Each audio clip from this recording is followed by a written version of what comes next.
3 months ago, I made a bet with myself 1,000 English chunks in 90 days.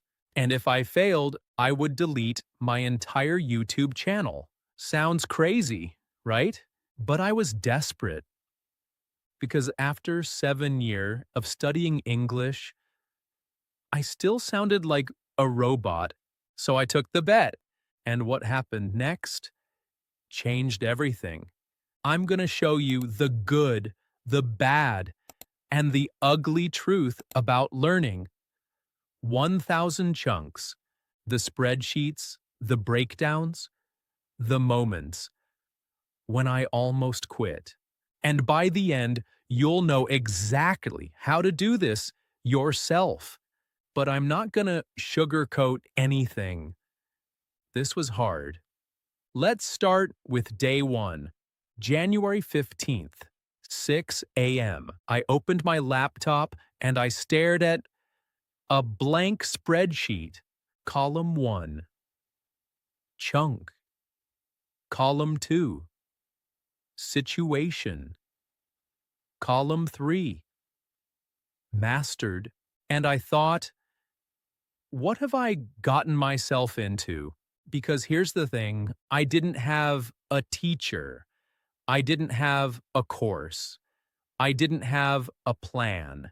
I just had this crazy idea that chunks could save my English. So I started with what I knew. How are you? Americans don't say, I am fine. They say, pretty good. Chunk number 1. I wrote it down, I said it 10 times. I recorded myself, and I sounded awful. My rhythm was wrong, my tone was flat. My confidence? Zero. But I kept going. What's up?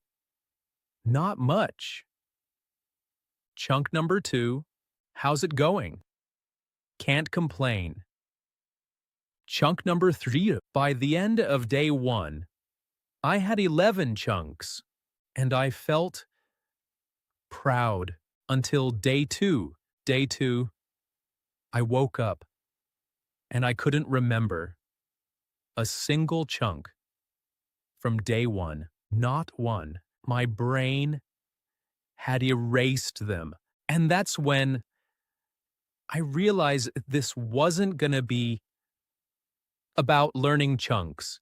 This was going to be about fighting my brain's natural tendency to forget.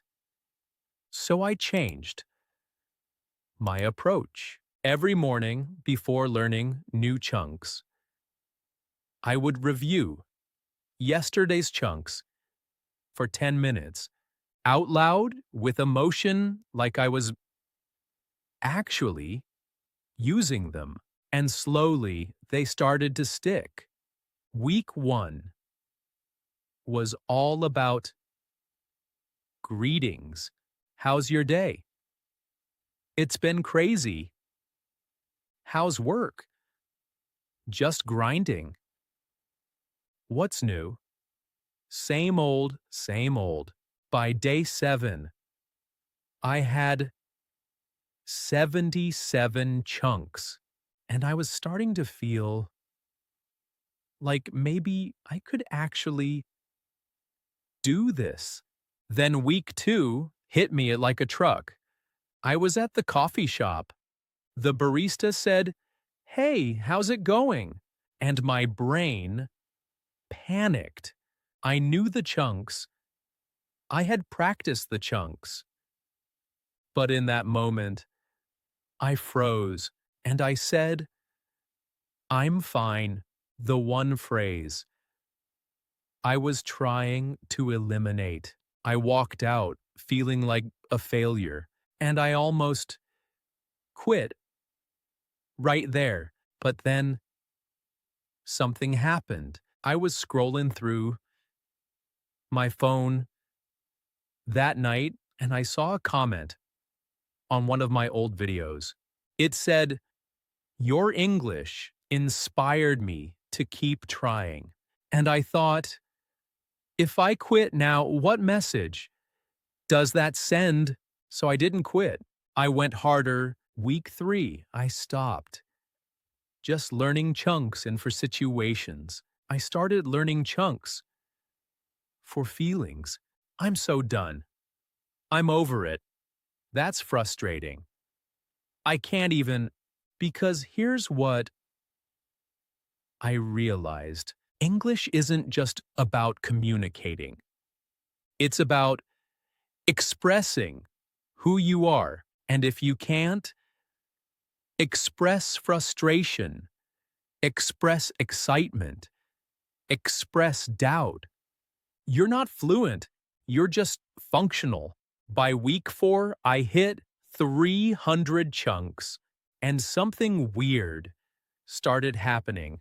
I was watching a YouTube video in English, and I understood a joke, not because I translated it, but because the chunk was already in my brain. The YouTuber said, "Fair enough," and I laughed because I knew that chunk meant, okay, I see your point. That was my first moment of thinking in English, not translating, just understanding. And it felt incredible. Week 5 through 8 were a blur. I was learning chunks for everything. Phone calls. Can I call you back? I'll get back to you. Let me check my calendar.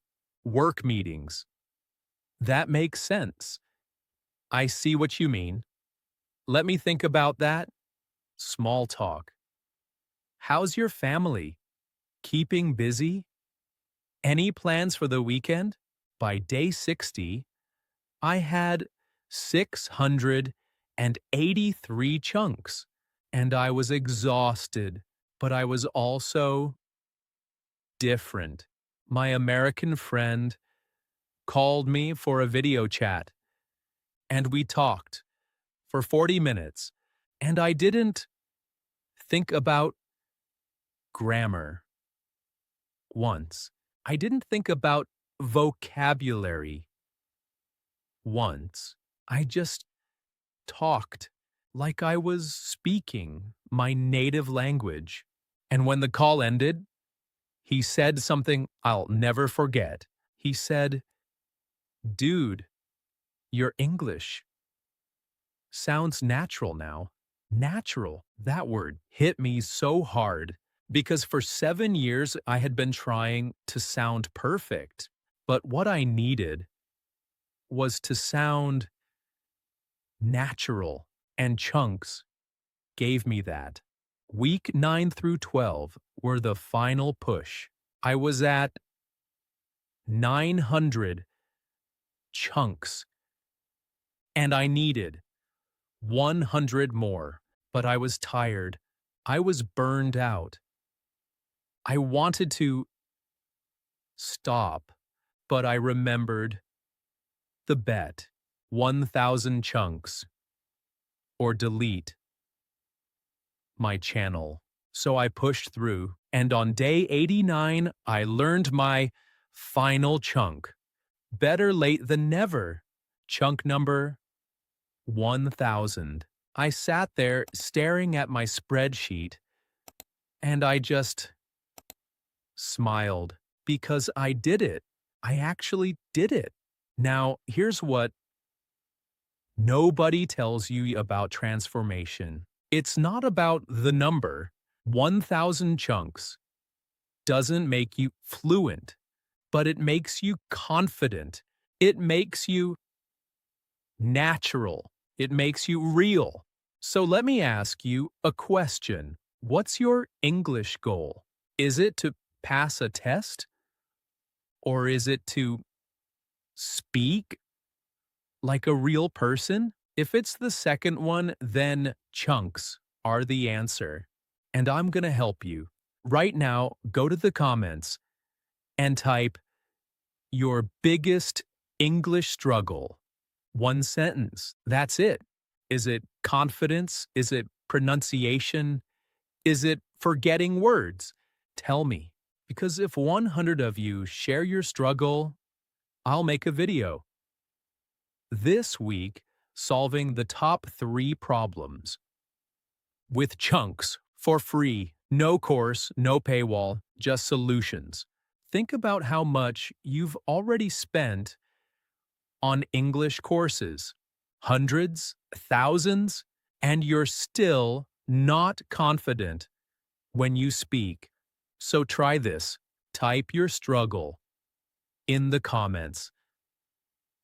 Let me help you, because transformation doesn't happen when you're perfect.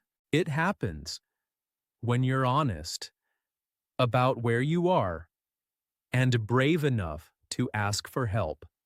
So go, type your struggle. Let's do this together. Before I go, I want to leave you with one thing. 90 days ago, I couldn't have a simple conversation without my brain freezing up. Today, I just made this entire video in English without writing a script. That's what 1,000 chunks can do, but here's the real secret. It's not about the chunks. It's about believing that you can sound natural, that you can express yourself, that you can become the English speaker you've always wanted to be. I believed it. I did the work, and it changed my life. Now it's your turn.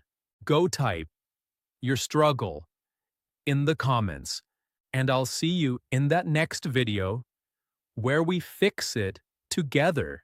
Until then, keep showing up, keep practicing, and keep believing, because you've got this. I know you do.